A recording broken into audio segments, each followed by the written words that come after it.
Jamal Carter, a 38-year-old long-haul truck driver, returned to his suburban home at 4726 Foster Drive in Baton Rouge, Louisiana.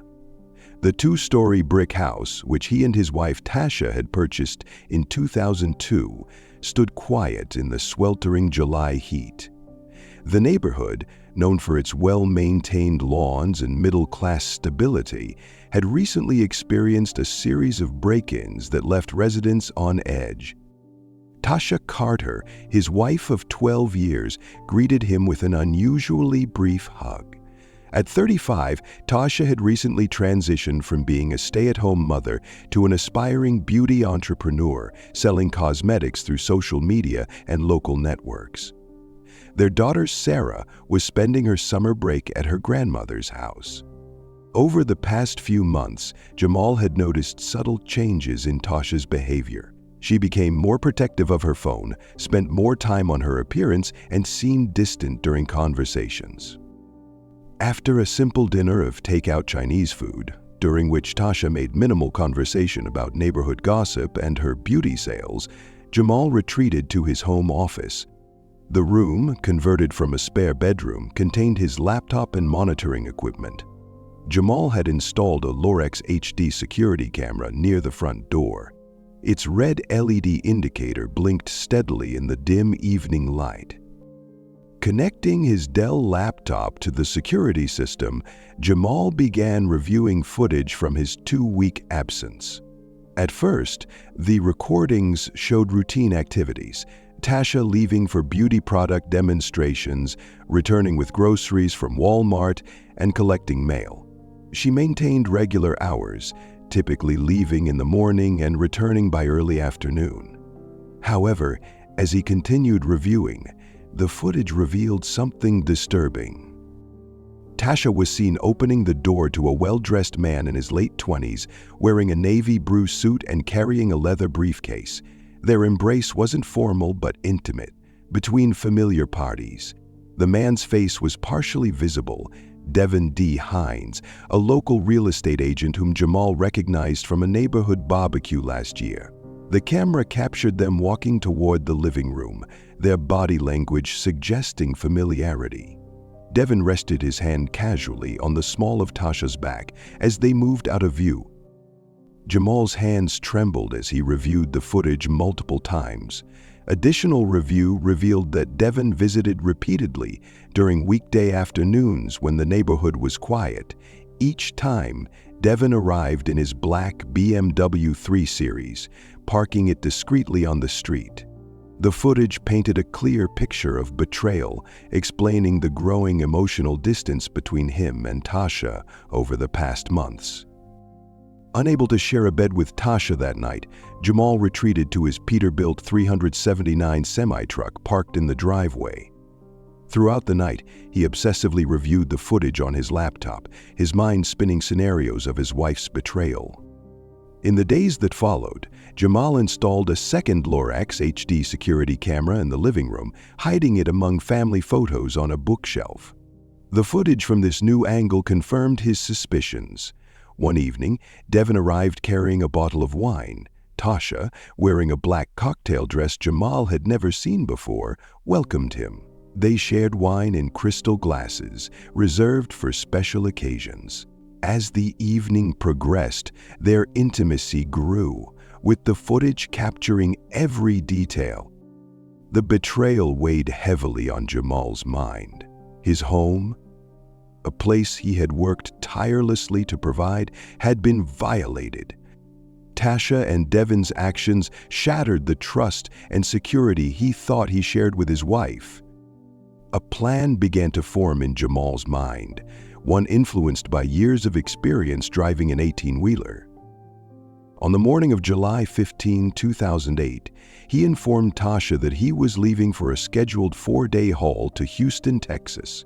However, instead of heading west, he parked his truck in an abandoned industrial lot nearby, transforming it into a mobile surveillance station to monitor the security feeds.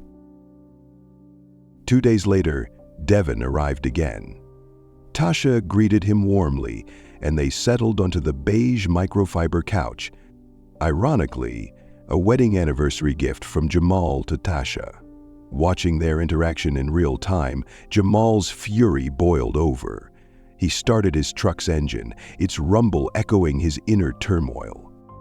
Jamal drove his semi-truck down Foster Drive, its headlights illuminating his home's facade. Through the bay window, he saw Tasha and Devin laughing, oblivious to the danger outside. At precisely 9:47 p.m., Jamal accelerated, aiming directly at the living room. The semi collided with the house, demolishing its front wall and obliterating the couch beneath the truck's grill. The security cameras captured the final moments before cutting to static. The crash destroyed the house's structure, leaving Tasha and Devin lifeless beneath the debris. Emergency responders arrived to find Jamal calmly sitting on the curb, awaiting arrest. The neighborhood was shaken by the violent act, which became national news. Jamal's trial revealed the extent of his premeditation. Prosecutors highlighted the security footage and his internet search history about truck impact mechanics. The defense argued his emotional trauma from the betrayal, but the jury found him guilty of first-degree murder. On October 15, 2008, Jamal was sentenced to life imprisonment without parole. Sarah Carter, now orphaned by her father's actions, lived with her grandmother. Jamal wrote her letters from prison, expressing his regrets and recounting memories. Despite his efforts, Sarah struggled to reconcile the father she loved with the man whose actions destroyed their family. The house at 4726 Foster Drive was eventually demolished, its empty lot a grim reminder of the tragedy. In Angola State Penitentiary, Jamal found solace teaching fellow inmates to read, reflecting on the life he had lost and the family he had irrevocably shattered.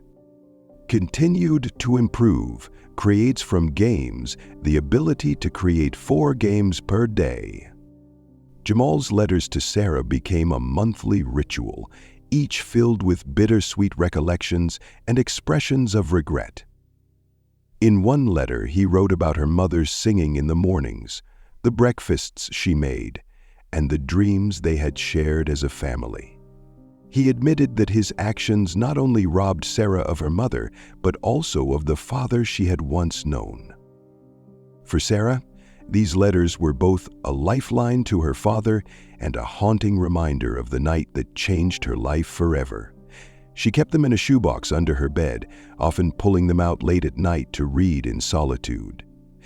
The letters painted a picture of a man torn by guilt, yet desperate to maintain a connection with his daughter. In one particularly poignant letter, Jamal described watching a family of cardinals through the bars of his cell window. He reminisced about Sarah's childhood fascination with birds and her habit of naming every one that visited their backyard feeder. "I wonder if you still notice the cardinals," he wrote, "or if that's another innocent joy I've tainted with my actions." The letter's tone carried a mixture of hope and despair, at least until the occupier's despair. In her quiet life with her grandmother, Sarah grew up in the shadow of her parents' tragedy. Her grandmother Eleanor did her best to provide a stable home, filling it with reminders of happier times. Photos from family vacations and birthday parties lined the walls, preserving fragments of a life that seemed so distant now. Despite her grandmother's love and support, Sarah struggled with the weight of her family's history. At school, she was known as the girl whose father drove a truck into her house. The whispers and sideways glances from classmates were constant reminders of her father's actions. Counselors encouraged her to express her feelings through writing, but she couldn't bring herself to respond to her father's letters. The pain was too fresh, the betrayal too deep. As she entered her teenage years, Sarah began to piece together her identity in the wake of the tragedy.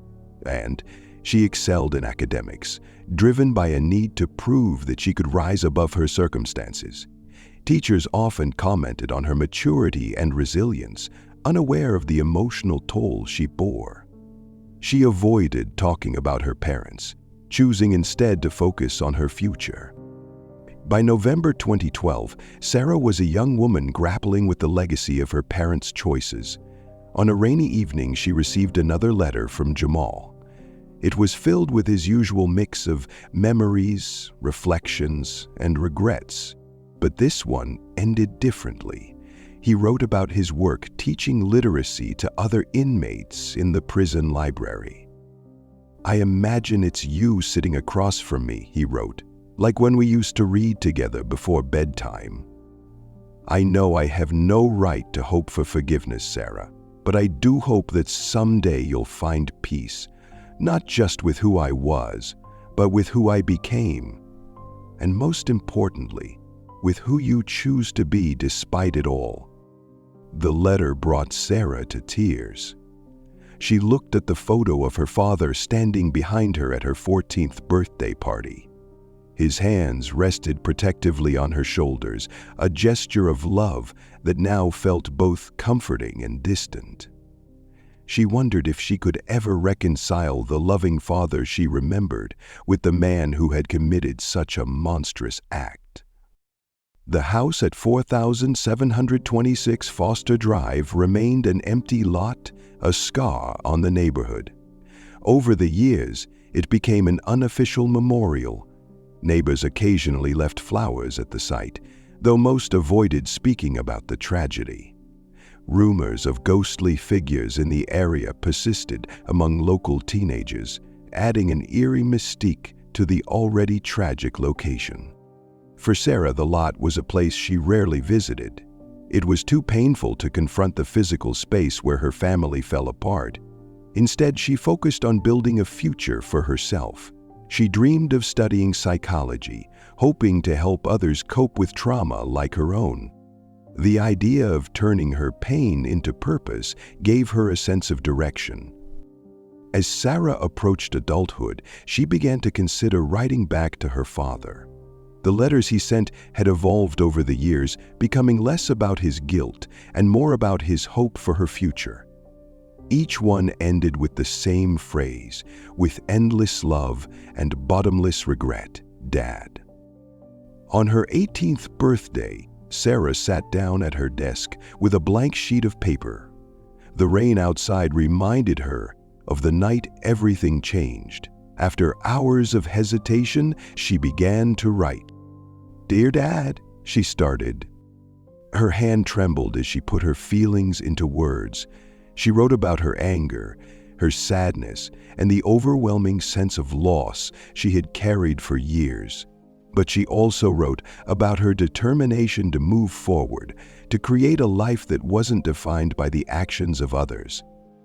When she finished, she folded the letter and placed it in an envelope. For the first time, she felt a small sense of relief. It wasn't forgiveness, she wasn't ready for that, but it was a step toward healing. Jamal received the letter weeks later. Sitting in his cell, he carefully unfolded the paper and read Sarah's words.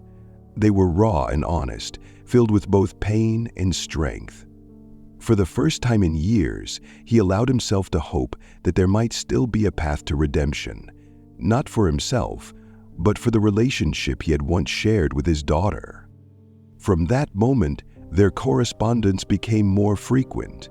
Sarah didn't forgive her father entirely, but their letters allowed them to rebuild a fragile connection. Through their writing, they began to confront the tragedy that had defined their lives, finding solace in the shared understanding of their pain. Though the scars of the past would never fully fade, Sarah carried her father's lessons and her own resilience into the future. She refused to let the tragedy define her, choosing instead to write her own story, one of strength, growth, and the hope of healing. The legacy of 4726 Foster Drive. Years passed, and Sarah began to rebuild her life in earnest. With the support of her grandmother and a scholarship for outstanding academic performance, she enrolled at Louisiana State University, majoring in psychology.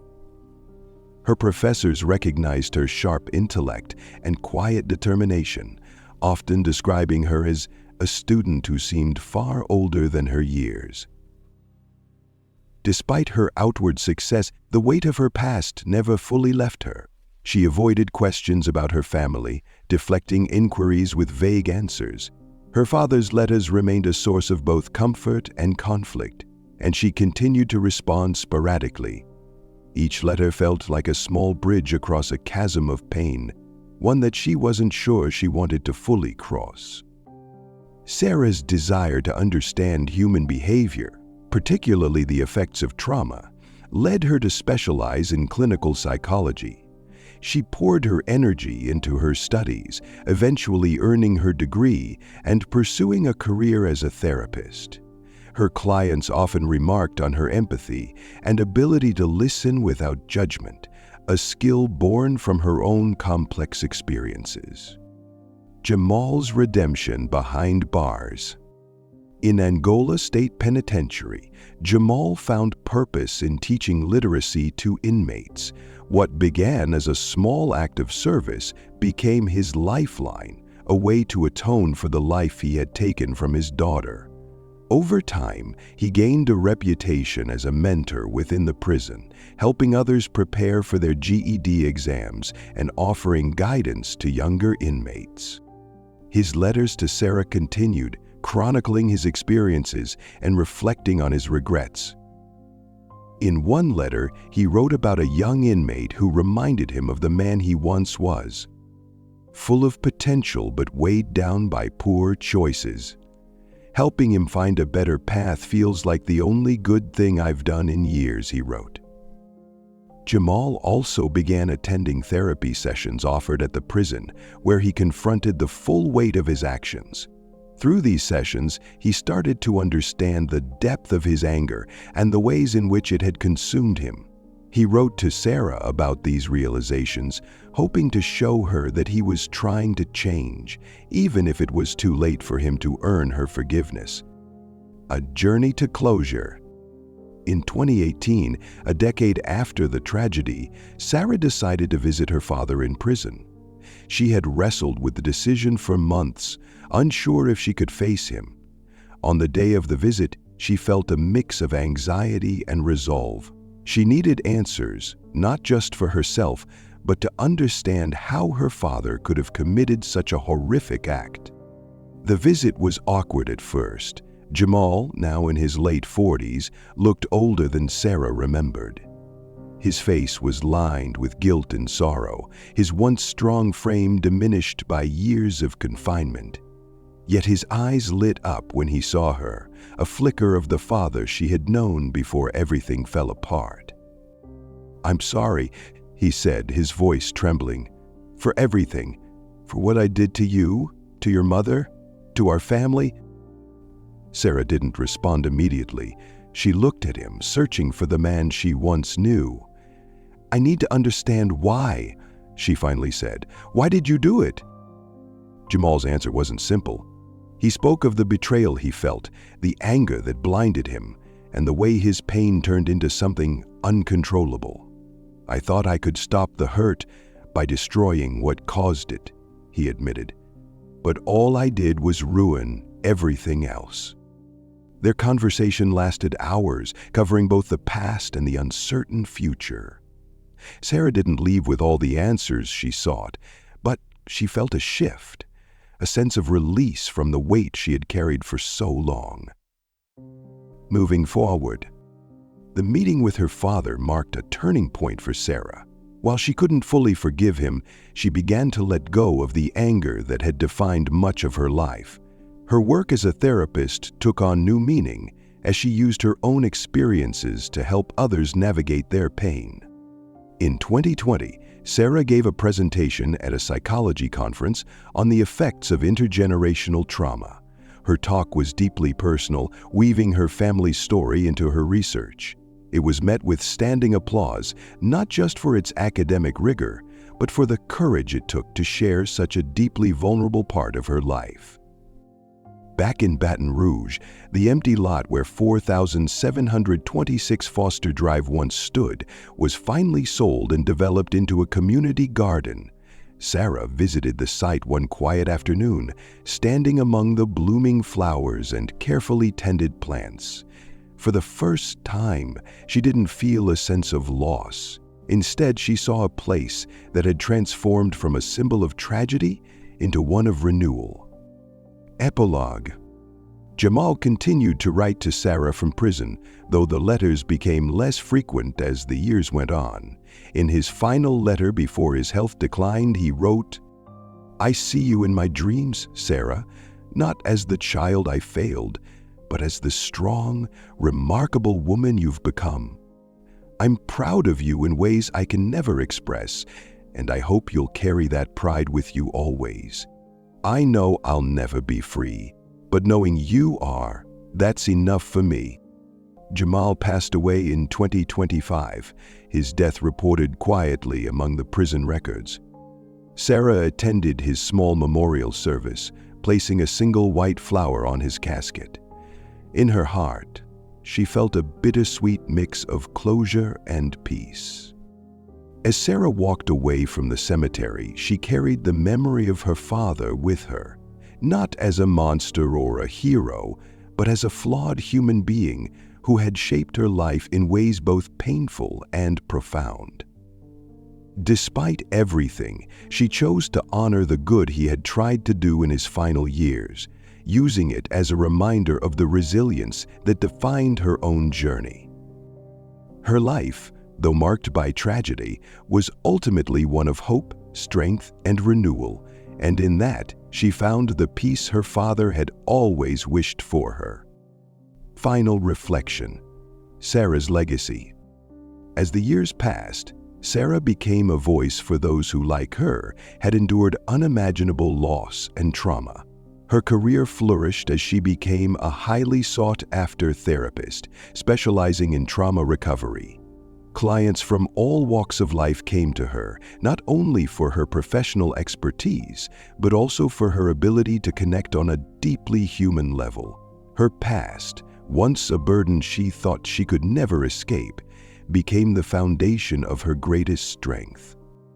Sarah's story drew attention from the media when she published a memoir in 2028 titled Shattered Walls, Unbroken Spirit. The book detailed her journey through grief, anger, and ultimately forgiveness, not only of her father, but also of herself, for the guilt she carried for surviving and moving forward. The memoir became a bestseller, sparking conversations about the lasting impact of family trauma and the resilience of the human spirit. Through her public speaking engagements and writing, Sarah began advocating for better support systems for children affected by domestic violence and familial tragedy. She partnered with organizations to create scholarships, counseling programs, and community resources aimed at helping others rebuild their lives. The garden on Foster Drive. The community garden that now stood on the lot where 4,726 Foster Drive once existed became a place of healing for many. Sarah often visited, sometimes anonymously, to sit among the flowers and reflect. The transformation of the space mirrored her own life, a journey from devastation to renewal. One sunny afternoon, she brought a small plaque to the garden.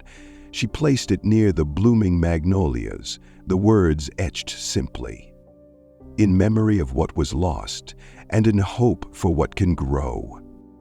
The neighbors who passed by often stopped to read the inscription, unaware of its full meaning.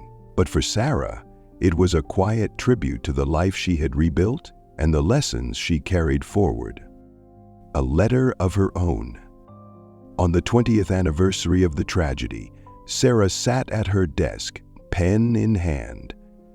For years, she had saved her father's letters, rereading them during moments of reflection. That evening, she decided it was time to write a letter of her own. Not to anyone in particular, but to the life she had lived and the family she had lost. She began, "Dear Dad, Mom, and the little girl I used to be." The letter was an outpouring of love, grief, and gratitude. She wrote about the pain of losing her mother, the anger she felt toward her father, and the strength she found in herself. She acknowledged the complexity of her emotions, the love she still held for both parents despite everything, and the pride she felt in the person she had become. When she finished, she folded the letter and placed it in the shoebox alongside her father's letters. It was a final act of closure, a way of saying goodbye to the past while embracing the future. Sarah's impact. By the time Sarah reached her 40s, she was recognized as one of the leading voices in trauma recovery and advocacy. Her foundation, New Roots, provided therapy and financial assistance to families affected by domestic violence, ensuring that others wouldn't have to face the same struggles alone. At a gala honoring her work, Sarah gave a heartfelt speech. Pain doesn't define us, it shapes us. It can crush us, or it can carve out space for something new to grow. I've lived both sides of that truth, but what I've learned is this: healing is a choice we make every single day. It's not easy and it's not perfect, but it's possible. And that's the hope I want to share with the world. Her words resonated deeply with the audience, many of whom had followed her story over the years. In her vulnerability and strength, she became a beacon of hope for countless people. A legacy of renewal. As Sarah continued her work, she often thought about her father's final wish, that she find peace. While she would never fully forget the tragedy, she carried it not as a weight, but as a testament to her resilience. The lessons she had learned from her father's mistakes, her mother's love, and her own journey of healing guided her in helping others reclaim their lives. The garden on Foster Drive flourished year after year, a living symbol of transformation. Children played among the flowers, neighbors gathered to tend to the plants, and people found solace in its quiet beauty. Sarah visited often, always finding a sense of calm beneath its blooming magnolias and sunflowers. Her life, though shaped by loss, became a testament to the power of renewal. Sarah's story wasn't one of tragedy. It was one of hope, resilience, and the enduring belief that even in the darkest moments, growth is always possible. And so the garden grew, just as Sarah did, both rooted in the past, yet reaching ever upward toward the light.